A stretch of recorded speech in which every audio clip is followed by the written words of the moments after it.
Special Events at letstalksuccess.org presents Why the Holocaust Happened with Neville Raymond.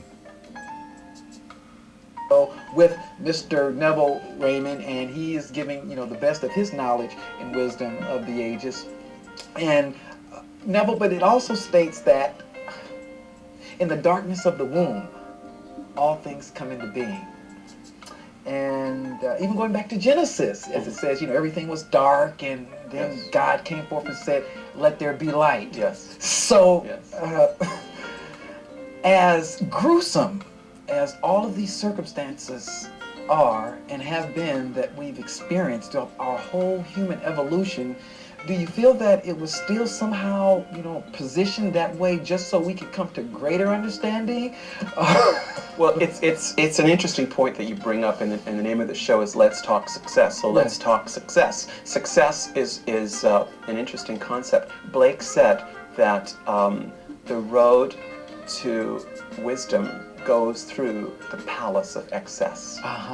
And I think if an evil is carried to its ultimate point, it's ultimately because we have not been paying attention to the lesser manifestations of it.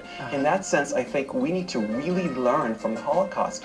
If you look at darkness and light, that is a very interesting analogy, because the way we have traditionally, in the last 50 years, the Holocaust, the gates were thrown open in 1945 to the death camps, and we saw what happened there. 55 years have gone by almost, and we have continued to see this issue in black and white, dark and light. And I want to submit to you that it is not that way. In the very bowels of the ghetto in Cologne, the Jews, they did a little graffiti on the wall that said, "I believe in love." I believe in the sun even when it's not shining. And I believe in love even when I'm not feeling it. And what I want to put out is, yes, there is this darkness, there is this storm, but behind it, the sun is shining. Behind it, the light is there. And I want to just close with a song from Creedence Clearwater. Do you know, or have you seen the rain coming down on a sunny day? There's no black and white here between the darkness and the light, between the storm and the shadow.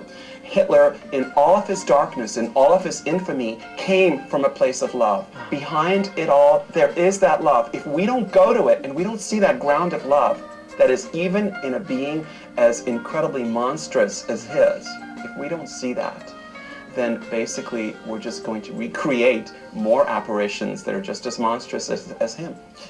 That is correct. If we continue to do the same things, we will naturally continue to get the same types of results. And I'm going to do a little sidebar here, because as we've been doing the Let's Talk Success show, over a number of months, a lot of people have been asking me, what is this, resurgence of Camelot, and what is that all about? And I just wanted to explain to those who were inquisitive that, of course, the Camelot originally came from the King Arthur days, and then, of course, it merged over and recycled through the 60s in the United States of America during the Kennedy administration, and of course JFK was known as the Camelot. But even more specifically, there was just a feel. There was a surge of energy. There was anticipation. There was excitement, and people were looking for magnificent things to happen for not only themselves, but for everyone that is concerned. And I believe right now, in this era, that's why we're bringing back, of course, the idea of Camelot, because we can all come together, united, as citizens of the planet, to assist one another in a whole regenerative process, sharing our talents and abilities, so therefore we all can become victorious.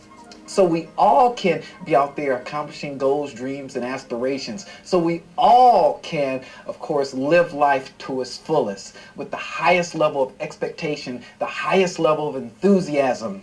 And then, of course, we will only come to the conclusion that this holiday on this planet has been nothing but an incredible song worth singing. Once again, Mr. Neville Raymond here. as we are reviewing his book, Why the Holocaust Happened. He has brought forth, I know, a very, very incredible, stimulating perspective that all of you will definitely have an opportunity to think about and ponder for some period of time. Neville.